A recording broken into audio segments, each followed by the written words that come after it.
Many older Americans, in an effort to stay in their homes, hire caregivers to help them around the house. The caregivers may cook meals, help with chores around the house, and make it easier to remain independent. But when you pay for these services, Uncle Sam wants to make sure he collects his fair share of taxes.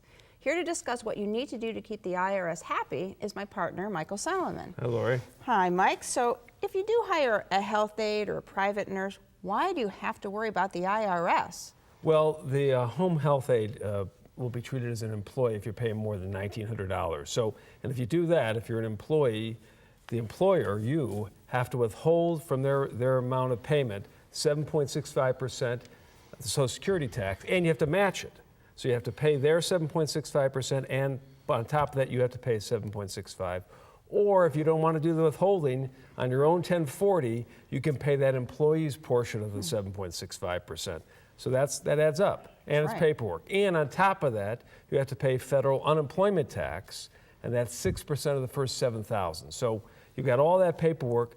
You have to do. You don't have to do income tax withholding, but you got all that other paperwork. You have to do. So can't I just pay the health aide a check or cash and let them be an independent contractor? I heard then there's no paperwork if you do it that way. Well, if they were an independent contractor, that'd be true, but the IRS doesn't think that. The IRS says if you control their what work they do, and you control how they do the work, and you provide them with supplies, they're an employee. And once they're an employee, doesn't matter whether you pay them, by the way, part-time or full-time or by the hour, by the job, they're an employee, and you have to follow those rules. And if you don't, you could have income tax liability. Oh man, so a lot of paperwork so far, taxes and paperwork. Is there anything else I have to worry about? Well, there's one more federal form. It's an I-9, and that's a form you have to fill out when you hire somebody to make sure they're allowed to work in the United States. And there's a form, you have to get identification, like a driver's license. You have to have that signed the day they start working for you. Man, okay, more paperwork. That's even. Right, all right, so let me get this straight. I have to file a return and withhold employee taxes, or I have to pay these employee taxes myself on my 1040, and I have to file an I-9. Again, that's even more paperwork than I originally thought. You know, most people don't want to do all that paperwork when they hire somebody. Is that it? Hopefully? No, there's more. There's more. It's like one of those commercials. There's more. And that is in Ohio, you have to file an Ohio unemployment tax. And so you need to file and pay that tax. And I also encourage everyone to have workers' comp. You need to cover them under workers' comp. That way, if they're injured on your house, they're covered. And workers' comp will handle all that. If you don't, and they're injured, your homeowner's insurance won't cover you. You'll be personally liable. So you want to do that.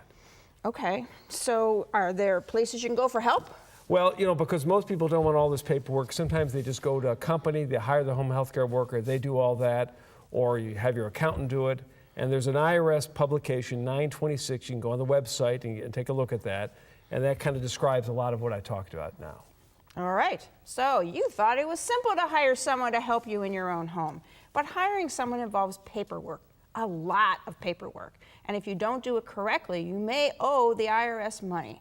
For help, give irs.gov a visit or give Mike a call. His number's next.